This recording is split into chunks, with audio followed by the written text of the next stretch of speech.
Sobat Spoiler.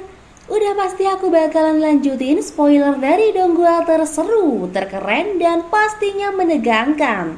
Apalagi kalau bukan Battle Trudge the Heaven. Jangan lupa siapin camilan dan tetap stay tune sampai akhir video ya. Langsung saja kita lanjut di episode 165 dengan hitungan mundur. 3, 2, 1.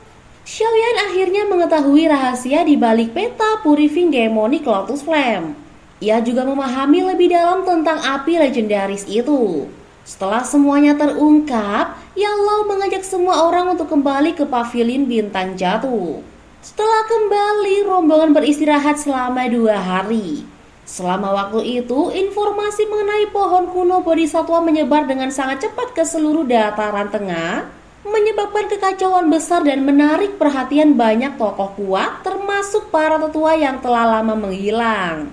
Daya tarik pohon kuno Bodhisattva yang dikabarkan mampu membantu seseorang mencapai tingkat doseng jauh melebihi bahaya wilayah kuno Westland. Area terlarang itu tak lagi menjadi penghalang. Banyak yang rela mengambil resiko besar demi kesempatan menggapai puncak kekuatan benua. Sementara faksi-faksi di dataran tengah bergejolak, Xiaoyan memilih untuk tidak keluar. Setelah beristirahat, ia memasuki ruang terpencil untuk berlatih. Kata-kata Yang Lao tentang Purifying Demonic Lotus Flame membuatnya sadar bahwa ia tak boleh mendekati api itu sebelum mencapai tingkat doseng. Oleh karena itu, tujuan utamanya bergeser ke pohon kuno Bodhisattva yang akan segera muncul. Untuk mencapai tingkat doseng dalam 3 tahun, ia membutuhkan jantung Bodhisattva. Xiaoyan tahu betapa sulitnya mencapai tingkat itu dalam waktu singkat tanpa bantuan eksternal. Perjalanan dari tingkatnya saat ini menuju doseng memerlukan banyak tahapan dan waktu yang sangat lama bagi orang biasa. Maka ia merasa wajib memasuki wilayah kuno Westland demi mendapatkan jantung Bodhisattva. Namun ia sadar ini tidak akan mudah, karena pohon tersebut telah menarik perhatian banyak faksi dan praktisi kuat. Untuk meningkatkan peluangnya, ia harus memperkuat dirinya secara drastis. Cara tercepat adalah dengan melatih teknik Do tingkat tinggi. Pilihan jatuh pada King Kong Glass Body, sebuah teknik Do tingkat tian yang baru saja diperolehnya. Tingkat ini mampu memperkuat tubuh fisik hingga setangguh logam dan tak tertembus. Meski metode pelatihannya sangat keras, fisik Xiaoyan yang telah ditempa berbagai harta alam dianggap cukup kuat untuk menahannya. Di ruang yang sunyi, Xiaoyan menggenggam gulungan emas gelap berisi teknik itu. Setelah memindahkan seluruh informasi ke dalam pikirannya, ia mempelajari metode latihannya. Xiaoyan menutup mata, mengikuti instruksi gulungan. Cahaya keemasan segera memancar dari tubuhnya. Tubuhnya membesar, diiringi suara retakan tulang yang samar. Kulitnya berubah menjadi warna emas gelap dan tubuhnya membengkak hingga 2 kali lipat ukuran normal. Namun pembengkakan itu berhenti, lalu tubuhnya menyusut kembali ke ukuran semula. Saat membuka mata, ia memuntahkan seteguk darah segar. Rasanya sakit luar biasa. Kulit terkoyak, otot robek dan tulangnya patah. Tapi Xiaoyan tahu ini harga yang harus dibayar untuk menguasai teknik tersebut. Ia melanjutkan latihannya, berulang kali mengalami proses pembengkakan dan penyusutan, memuntahkan darah setiap kali. Seiring waktu jumlah darah yang keluar berkurang, tanda bahwa tubuhnya mulai beradaptasi. Setengah bulan berlalu, di luar dataran tengah tetap kacau. Banyak faksi mengirim pasukan ke dekat wilayah kuno Westland. Semua menunggu kemunculan pohon kuno Bodhisattva yang diyakini akan disertai fenomena unik yang dapat dirasakan di seluruh dataran tengah. 5 hari kemudian, saat sinar pertama pagi menyentuh bumi, sebuah aura jernih tiba-tiba menyapu dari langit timur laut, menyebar ke seluruh dataran tengah seperti gelombang. Siapapun yang menghirup udara itu akan melihat gambaran pohon tua menjulang tinggi, memancarkan aura cerdas di dalam pikiran mereka. Itulah tanda legendaris kemunculan pohon kuno Bodhisattva. Seluruh dataran tengah pun meledak dalam kegaduhan. Sementara itu di pavilion bintang jatuh, suasana damai terusik oleh ledakan hebat dari salah satu ruang suci. Cahaya keemasan samar berkedip dari dalamnya. Para tetua tertegun. Ledakan kedua menyusul menghancurkan ruangan itu sepenuhnya. Dari reruntuhan muncul sesosok raksasa setinggi lebih dari 20 meter, berwarna kuning keemasan. Langkahnya mengguncang tanah. Raungannya bergema seperti badai sonik, memaksa para tetua mundur beberapa langkah. Aura mengerikannya membuat bahkan para ahli Dozun puncak merasa terancam. Para tetua segera mengepungnya. Tak lama, Yao, Cailin, dan Xiao Yishan datang setelah mendengar keributan. Para tetua memberi hormat lalu bertanya siapa raksasa itu. Yao tersenyum dan mengungkapkan bahwa sosok itu adalah Xiaoyan. Semua terkejut. Raksasa emas itu tertawa, lalu tubuhnya menyusut kembali menjadi bentuk manusia. Kali ini ia tidak memuntahkan darah, hanya batu keras. Xiaoyan menggeleng, mengaku kecewa karena teknik King Kong Glass Body miliknya baru mencapai tinggi sekitar 21 meter, belum menyentuh puncak 30 meter. Yao Lao tertawa, mengatakan bahwa tanpa pemurnian tubuh dan bantuan berbagai harta alam, Xiaoyan tidak mungkin mencapai tingkat itu bahkan dalam setengah tahun. Xiaoyan pun menyadari bahwa kemajuannya sudah sangat baik. Ia berharap jika bisa mendapatkan lebih banyak harta alam di masa depan, ia akan mencapai puncak 30 meter itu. Selain itu, ia merasa auranya juga sedikit meningkat. Wasteland mungkin berbahaya, tapi kaya akan harta alam langka. Jika beruntung, ia bisa mencapai Dozun bintang 9 dan menguasai sepenuhnya King Kong Glass Body sebelum menemukan pohon kuno Bodhisattva. Yao Lao lalu memberi kabar bahwa kemunculan pohon itu telah dikonfirmasi. Xiaoyan menduga faksi-faksi besar sudah bergerak. Yao Lao memberikan token geospasial yang bisa dihancurkan jika ia menemui masalah tak terpecahkan. Ia memperingatkan kemungkinan campur tangan klan kuno yang akan membuat perebutan jantung Bodhisattva semakin sulit. Xiaoyan mengangguk, ia sudah siap mental. Yao Lao menegaskan lagi bahwa perjalanan ini penting, menyarankan agar token digunakan setelah masuk ke bagian terdalam Wasteland, karena di sanalah bahaya sesungguhnya. Xiaoyan bertanya kapan mereka berangkat.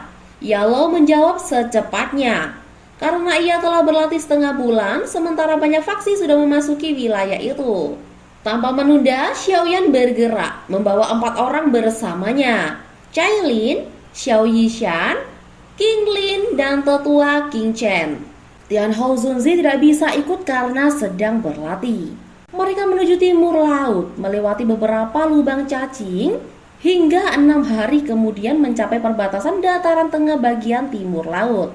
Di sepanjang perjalanan mereka melihat banyak orang menuju arah yang sama. Godaan pohon itu benar-benar menakutkan, tanah terlarang pun kini dipenuhi orang.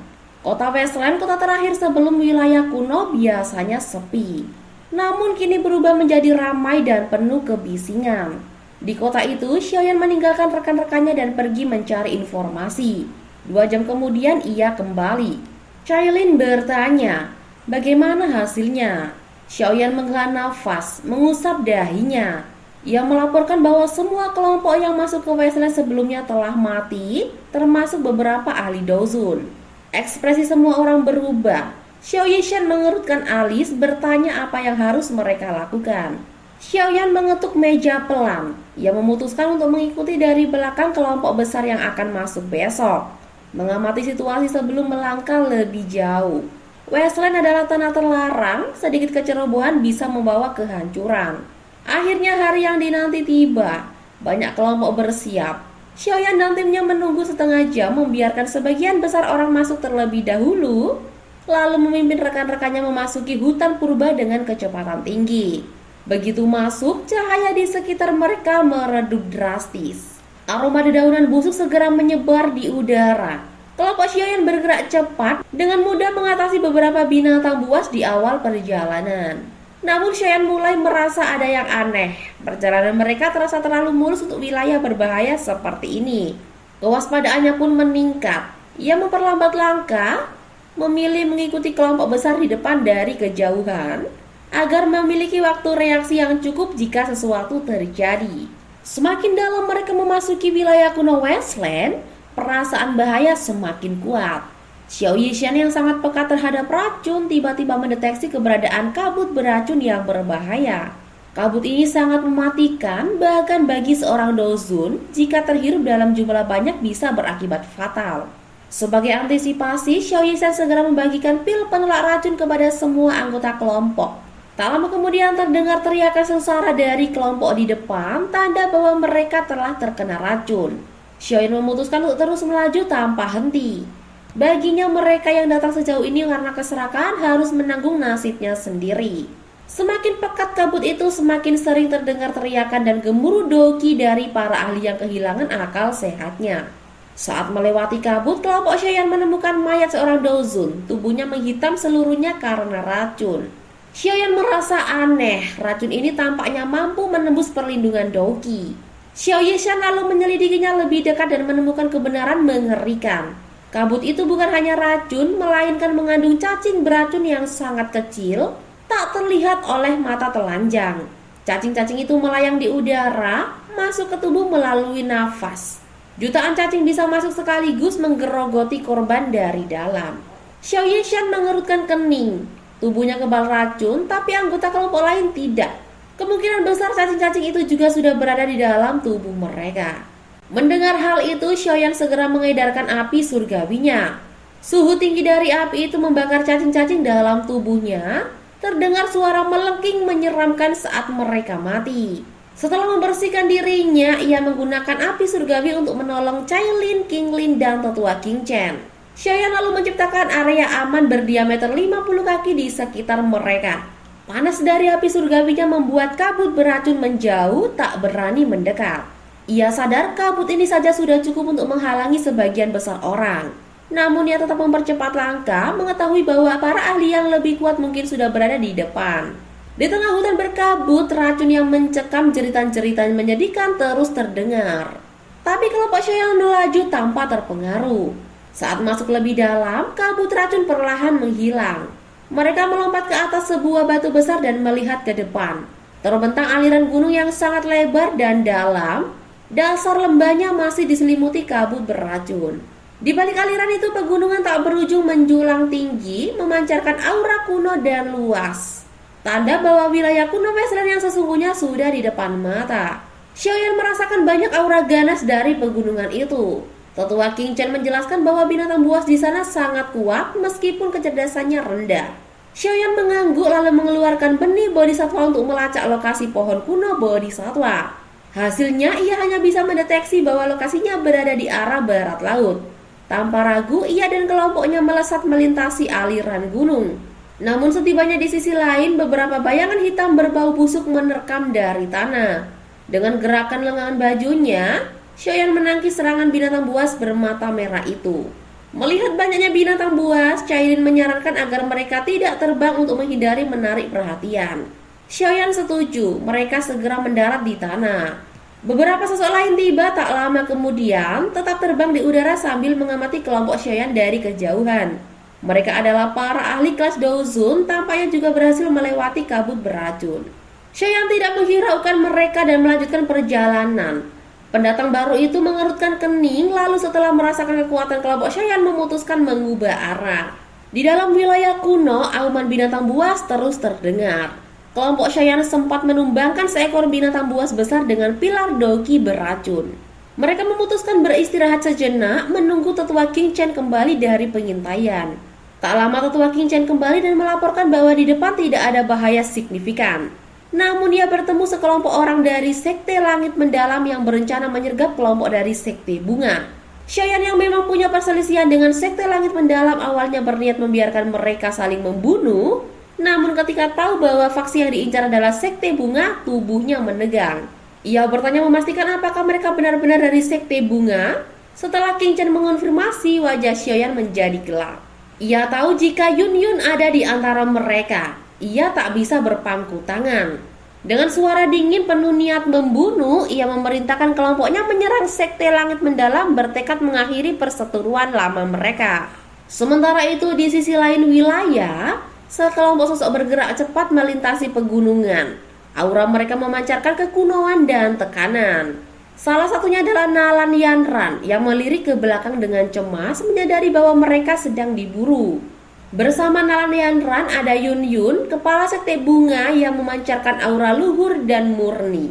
Seorang tetua sekte bunga yang pucat dan terluka dengan marah mengatakan bahwa sekte langit mendalam melancarkan serangan mendadak ketika mereka sedang bertarung dengan makhluk buas menewaskan tetua Qinghua. Tetua lain juga menyuarakan kemarahan. Tapi Yun Yun mengingatkan bahwa sekarang bukan waktunya membahas itu. Prioritas mereka adalah melarikan diri. Ia khawatir karena beberapa tetua utama sekte bunga sedang dalam kultivasi dan satu-satunya tetua bintang 9 dozun dalam kelompok mereka sudah tewas. Nalan Lianran melaporkan bahwa pihak lawan memiliki 2 ahli bintang 9 dozun dan jaraknya semakin dekat. Yun Yun memutuskan untuk bertarung membuka jalan bagi Nalan Lianran, menyuruhnya menyelamatkan diri. Namun Yanran keras kepala menolak meninggalkan gurunya. Tiba-tiba Yun Yun menarik Yanran ke belakang. Sebuah serangan tajam melesat dari depan menghancurkan pohon besar di tempat mereka berdiri. Tawa aneh terdengar, disusul kemunculan sosok di atas dahan pohon salah satu pengejar mereka. Sosok itu mengejek mengatakan bahwa Yun Yun dan muridnya akan menjadi milik wakil kepala sekte langit mendalam. Lebih dari 10 sosok segera muncul, mengepung kelompok sekte bunga. Mereka dipimpin oleh Liu Chang, wakil kepala sekte langit mendalam, yang menatap Yun Yun dan Yanran dengan mata penuh nafsu. Yun Yun dingin menantangnya, bertanya apakah ia berniat memulai perang antar sekte. Liu Chang tertawa, mengatakan akan membunuh semua anggota sekte bunga kecuali mereka berdua, lalu memenjarakan keduanya. Yahua Liang Jun, salah satu bawahannya yang membawa kipas ungu, mendesak Liu Chang segera menyerang, khawatir akan campur tangan makhluk buas. Liu Chang memberi perintah, bunuh semua orang kecuali Yun Yun dan Nalan Lianran. Pertarungan pun pecah. Para tetua sekte bunga melawan dengan sisa tenaga, tapi luka dan kelelahan membuat mereka cepat terdesak. Yun Yun bertarung sengit menahan serangan beberapa ahli sekaligus. Dari kejauhan, Yahua Liang Jun terus mengejeknya. Tiba-tiba Nalan Lianran terkena serangan, terlempar dan memuntahkan darah segar. Ekspresi Yun Yun berubah drastis. Ia melompat menangkap muridnya. Namun saat fokusnya teralihkan, 2 sosok misterius muncul di belakangnya dan menghantam bahunya dengan telapak tangan yang kuat. Yun Yun memuntahkan darah, tubuhnya terlempar menabrak batu besar. Yahua Liang Jun mendekat dengan senyum cabul, mengangkat kipas logamnya hendak menyerang perut bagian bawah Yun Yun. Tepat saat ia hendak melakukannya, suara gemuruh seperti petir terdengar dari langit. Cahaya keemasan menyilaukan meledak dan sesosok raksasa emas mendarat di depan Yun Yun. Tinju raksasa itu berayun secepat kilat menghantam Yahua Liang Jun. Dalam sekejap tubuhnya hancur menjadi daging cincang. Para ahli sekte langit mendalam terdiam ngeri, lalu mundur cepat setelah melihat salah satu pemimpin mereka tewas. Sosok emas itu berkata dengan suara rendah dan menggelegar, "Anjing-anjing sekte langit mendalam benar-benar tidak tahu malu." Mendengar ejekan itu, wajah Liu Chang seketika menjadi gelap. Nah, sampai sini dulu ya guys. Tunggu kelanjutan ceritanya ya. Jangan lupa like, share, dan subscribe supaya nggak ketinggalan spoiler dari Battle Tracks The Heaven. Sampai ketemu di video berikutnya ya. Bye-bye.